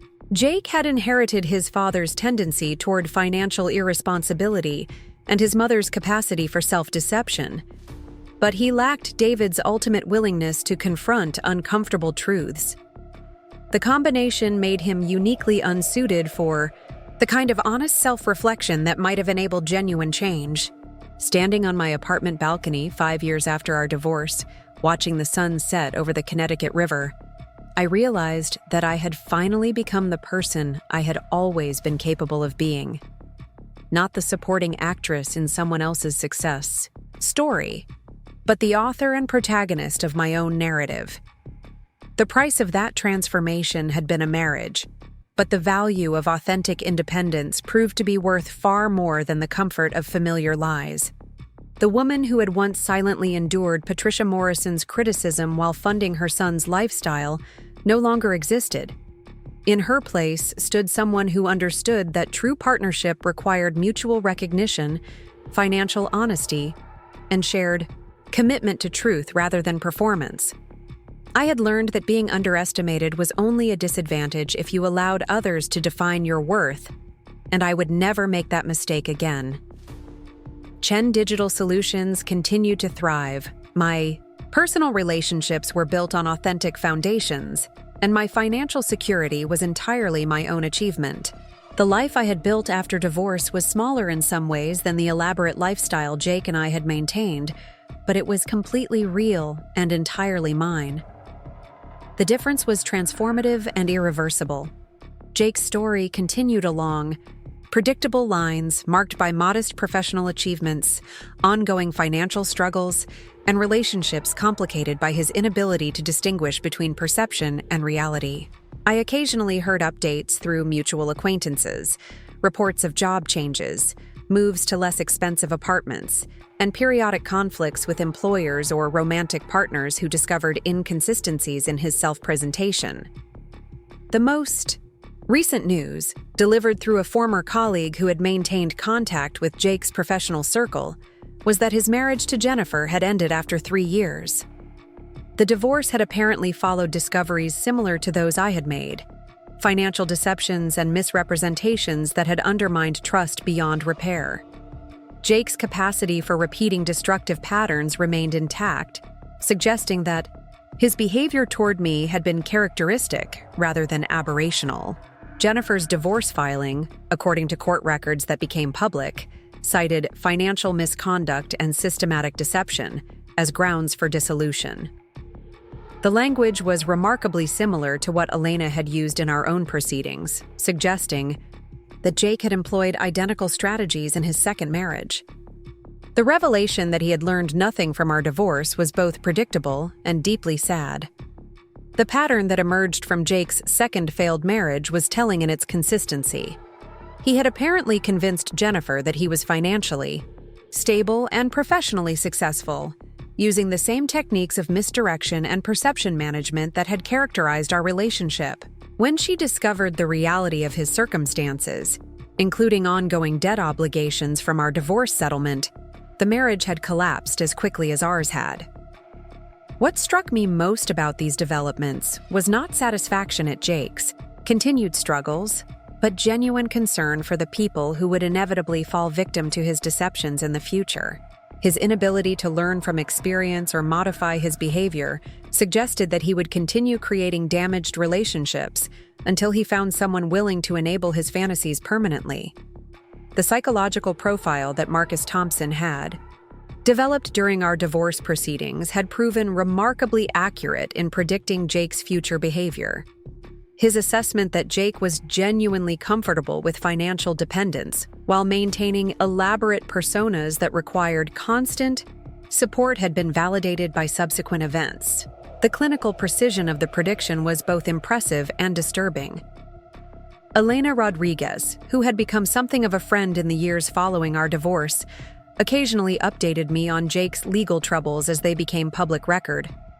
The pattern of financial obligations, employment disputes, and relationship conflicts painted a picture of someone trapped in cycles of deception that he seemed unable or unwilling to break.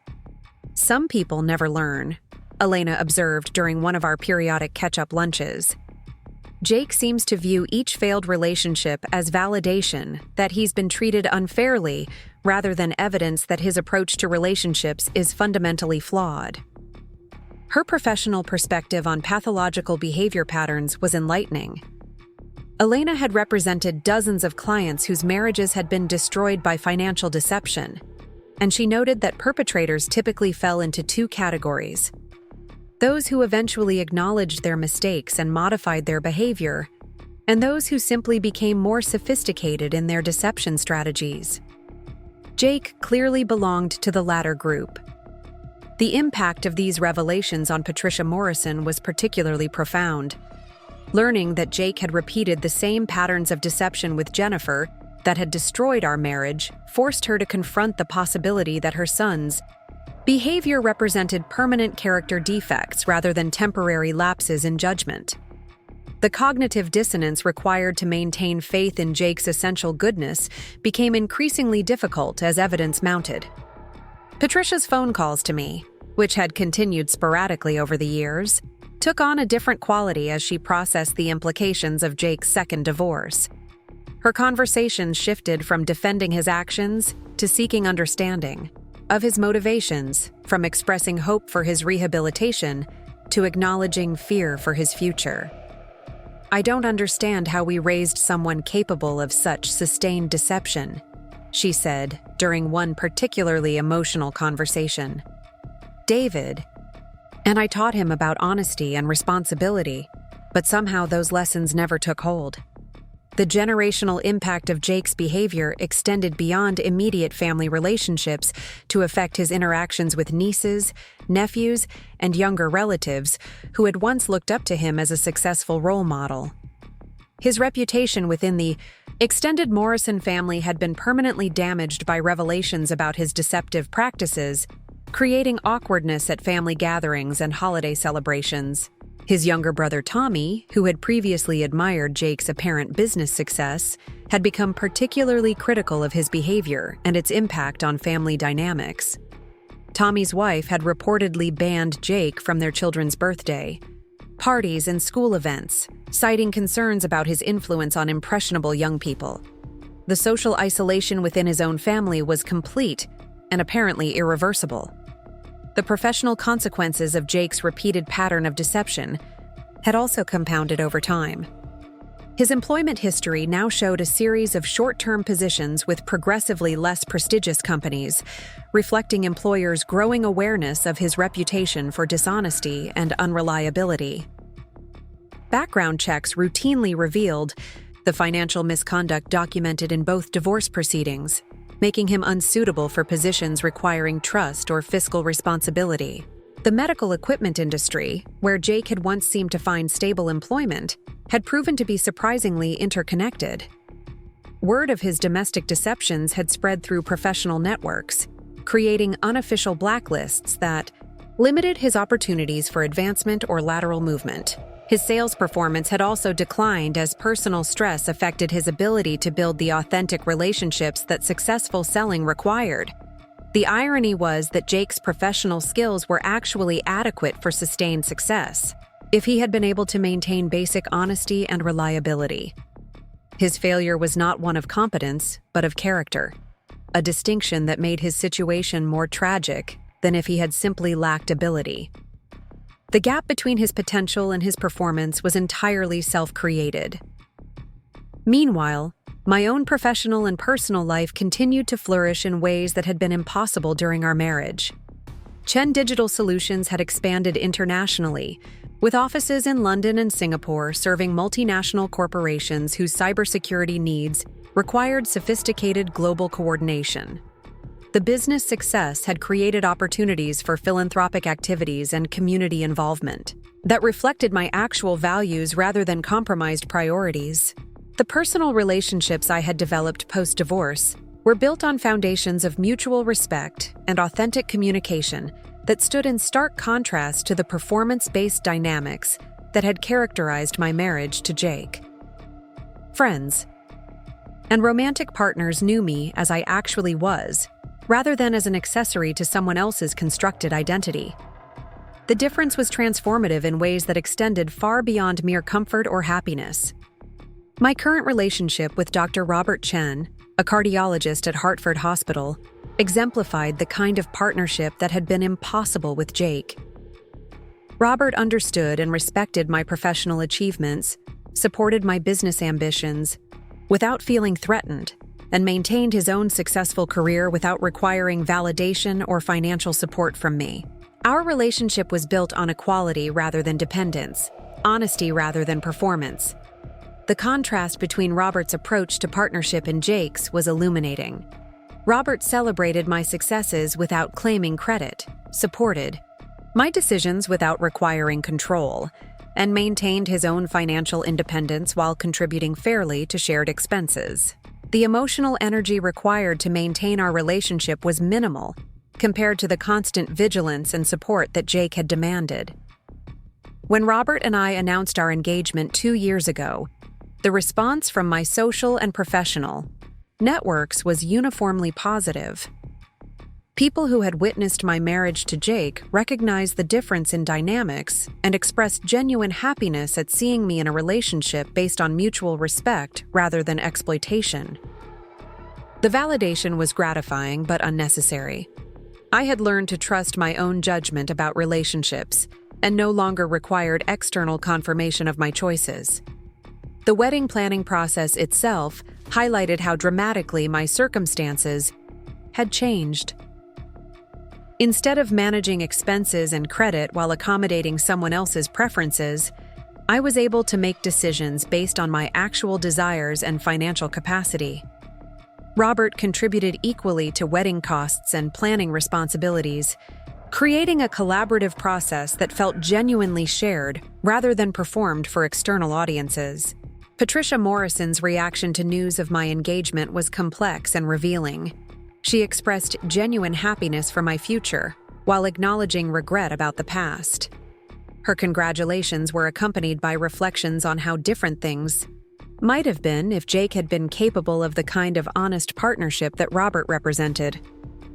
"You deserve someone who appreciates what you bring to a relationship," Patricia said during our conversation about the engagement. "Jake never understood how fortunate he was to have you, and I'm glad you've found someone who does." The conversation was bittersweet in its recognition of lost opportunities and damaged relationships. Patricia's acknowledgement of Jake's failures was complete, but tinged with the sadness of a mother whose faith in her child had been permanently shaken. Her support for my new relationship felt like a form of vicarious redemption, an opportunity to witness the kind of marriage her son had been incapable of creating. The invitation to my wedding created an unexpected dilemma regarding the Morrison family's attendance. Patricia and the surviving relatives had maintained cordial relationships with me despite the painful history, but including them in my celebration of new love felt potentially awkward given their connection to my previous marriage. After considerable reflection, I decided to invite them with the understanding that they could decline if attendance felt inappropriate. Their response was immediate and enthusiastic. Patricia, Tommy, and several other Morrison family members accepted the invitation and attended the ceremony, where they witnessed firsthand the difference between a relationship based on mutual respect and one built on deception and exploitation. Their presence felt like closure rather than complication, acknowledgement that relationships could transcend the damage caused by individual family members. The wedding itself was everything that my marriage to Jake had not been: authentic, collaborative, and reflective of genuine partnership rather than social performance. Robert and I exchanged vows that we had written ourselves, expressing commitments to honesty, equality, and mutual support that felt revolutionary after years of experiencing their absence. The celebration was modest but meaningful, focused on genuine joy rather than external impressions. Jake's absence from the wedding was notable but not lamented. His continued pattern of deceptive behavior had isolated him from most mutual friends and professional contacts, making his exclusion natural rather than vindictive. The contrast between his absence and Robert's presence felt symbolic of the transformation my life had undergone since ending my first marriage. The honeymoon trip to New Zealand, funded entirely by our combined resources without debt or deception, represented the kind of authentic shared experience that had been impossible during my marriage to Jake. Robert and I explored the country as equal partners, making decisions collaboratively and enjoying experiences that reflected our genuine interests rather than anyone else's expectations or image requirements. Returning to Riverside as a married couple, Robert and I settled into routines that reflected true partnership in ways that still felt remarkable after years of inequality and exploitation. We maintained separate professional identities while building shared domestic and financial arrangements based on transparency and fairness. The absence of deception or performance made our relationship feel effortless compared to the constant vigilance that had characterized my previous marriage. Chen Digital Solutions continued to expand under my leadership, now employing over 50 people and serving clients throughout North America and Europe. The business success had created opportunities for Robert and me to establish a charitable foundation focused on technology education for underserved communities, reflecting our shared commitment to using financial success for broader social benefit. The foundation work provided a meaningful outlet for the wealth and influence I had built through years of hard work and careful financial management. Instead of subsidizing someone else's fiction, My resources were now directed toward genuine accomplishments that created lasting value for people who needed assistance. The psychological satisfaction of authentic philanthropy was profound. The contrast between my current life and the elaborate performance I had maintained during marriage to Jake was so complete that it sometimes felt like remembering someone else's experience. The constant stress of managing financial obligations, while remaining invisible, the exhausting effort required to maintain someone else's image, the gradual erosion of self-worth that accompanied systematic exploitation, all seemed like artifacts from a different existence. Robert's understanding of this history was crucial to our relationship's success. He recognized that my previous marriage had created sensitivities around financial transparency and emotional support that required ongoing attention and reassurance. His willingness to accommodate these concerns without taking them personally reflected the kind of emotional intelligence that Jake had never possessed. The therapeutic work I had undertaken following my divorce had been essential in processing the psychological damage caused by years of exploitation and gaslighting. Learning to trust my own perceptions again, to value my contributions appropriately, and to expect reciprocity in relationships had required professional guidance and considerable time. The investment in mental health had been crucial to my ability to build authentic relationships subsequently. Dr. Sarah Williams, the therapist who had guided me through the post-divorce recovery process, had specialized in treating individuals who had experienced financial abuse within intimate relationships. Her expertise in recognizing and addressing the long-term psychological impacts of economic exploitation had been invaluable in helping me understand that Jake's behavior had been abusive rather than simply selfish or immature. Financial abuse is one of the most insidious forms of domestic manipulation, Dr. Williams had explained during our sessions. The victim often doesn't recognize what's happening because the abuse is disguised as partnership or mutual support. By the time the exploitation becomes obvious, significant psychological and financial damage has already occurred. Her validation of my experience had been crucial in overcoming the self-doubt and guilt that had characterized the final years of my marriage to Jake. Learning that his behavior fit established patterns of financial abuse helped me understand that my responses had been reasonable rather than inadequate, that the problems in our marriage had been caused by his choices rather than my failures. The education about financial abuse had also informed my subsequent relationships and business practices. I now recognized warning signs of exploitative behavior that I had previously missed or rationalized. The knowledge provided protection against future victimization, while also enabling me to support other women who found themselves in similar situations. My involvement with organizations that assisted victims of domestic and financial abuse had become an important part of my civic engagement. Speaking at conferences and support groups about my experience with Jake had helped other women recognize and address similar patterns in their own relationships. The advocacy work felt like a meaningful application of hard-won wisdom. The legal precedents established by my divorce case had also contributed to broader recognition of financial abuse as a serious form of domestic misconduct. Elena Rodriguez had used our case as the foundation for several subsequent arguments that successfully challenged traditional assumptions about marital financial arrangements. The impact extended beyond individual justice to systematic change in how courts addressed economic exploitation. The professional recognition that followed my divorce and business expansion had created opportunities for industry leadership that felt genuinely earned rather than subsidized or compromised. Serving on technology advisory boards, speaking at cybersecurity conferences, and mentoring young entrepreneurs reflected my actual expertise rather than borrowed credibility. The distinction was crucial to my sense of professional integrity. Robert's support for these professional activities exemplified the kind of partnership that had been missing from my marriage to Jake. Instead of competing for attention or minimizing my achievements, he actively encouraged my career development and celebrated my successes without expecting credit or compensation. His secure sense of professional identity made my accomplishments enhancing rather than threatening to our relationship. The 10th anniversary of my divorce from Jake provided an opportunity for reflection on the transformation my life had undergone since ending that destructive relationship. The financial security, professional success, authentic relationships, and personal fulfillment I had achieved felt directly connected to the decision to stop enabling someone else's fiction and start building my own reality. The cost of that transformation had been significant but finite.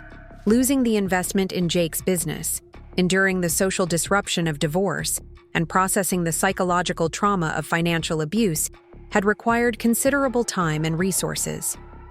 But these costs had been temporary, while the benefits of authentic independence were permanent and compounding.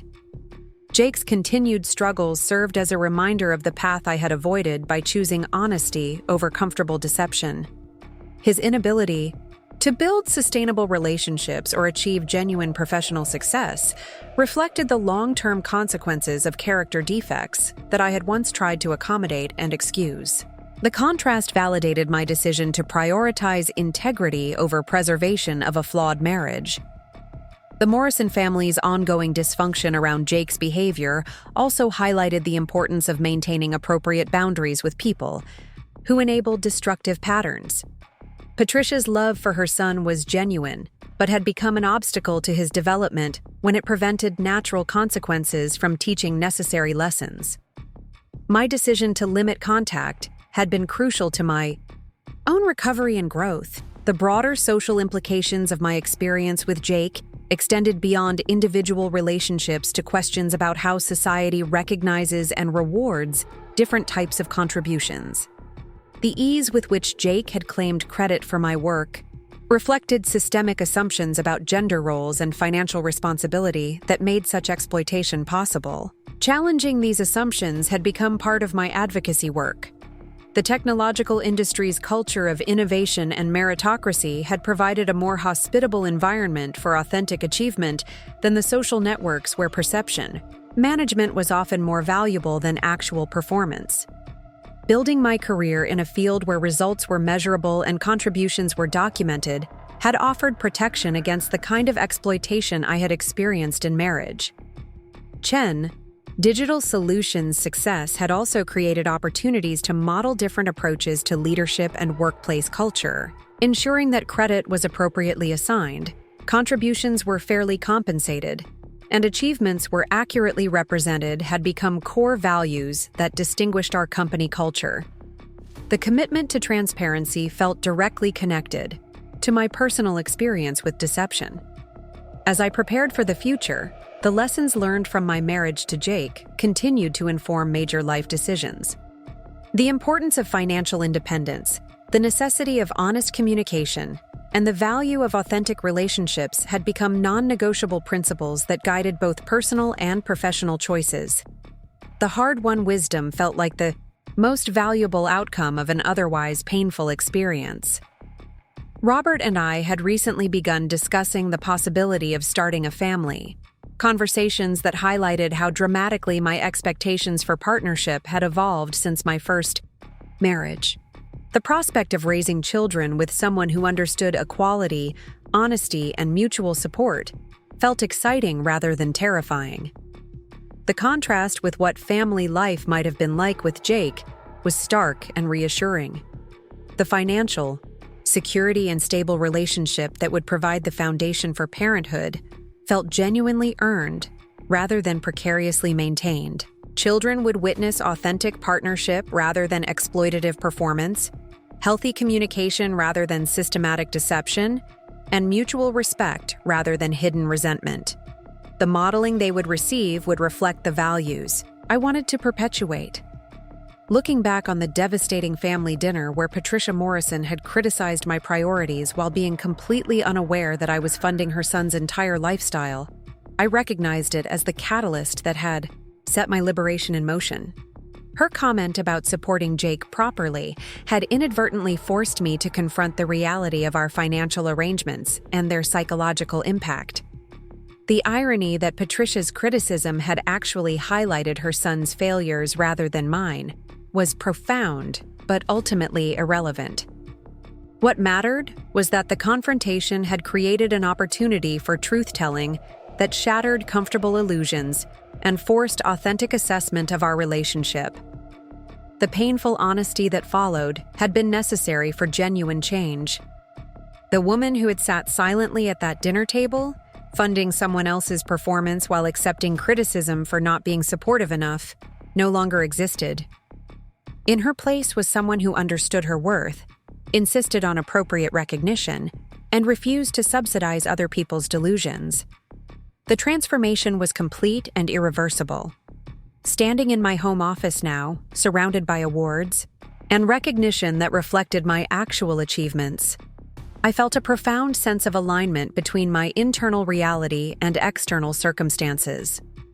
The life I had built was entirely my own creation, funded by my work, guided by my values, and shared with people who valued authentic partnership. The contrast with my previous existence was transformative. The business empire I had created, the relationship I had built with Robert, the community standing I had earned, and the financial security I enjoyed were all genuine reflections of my capabilities and choices. No one could take credit for these achievements because no one else had made them possible. The independence was absolute and enormously satisfying. Jake Morrison had become a cautionary tale rather than a source of ongoing concern, a reminder of the importance of choosing partners based on character rather than charisma. His continued struggles validated the decision to end our marriage, while his inability to change confirmed that reconciliation would have been impossible. The closure was complete and peaceful. The future stretched ahead filled with possibilities that reflected genuine potential rather than borrowed dreams. Chen Digital Solutions would continue expanding.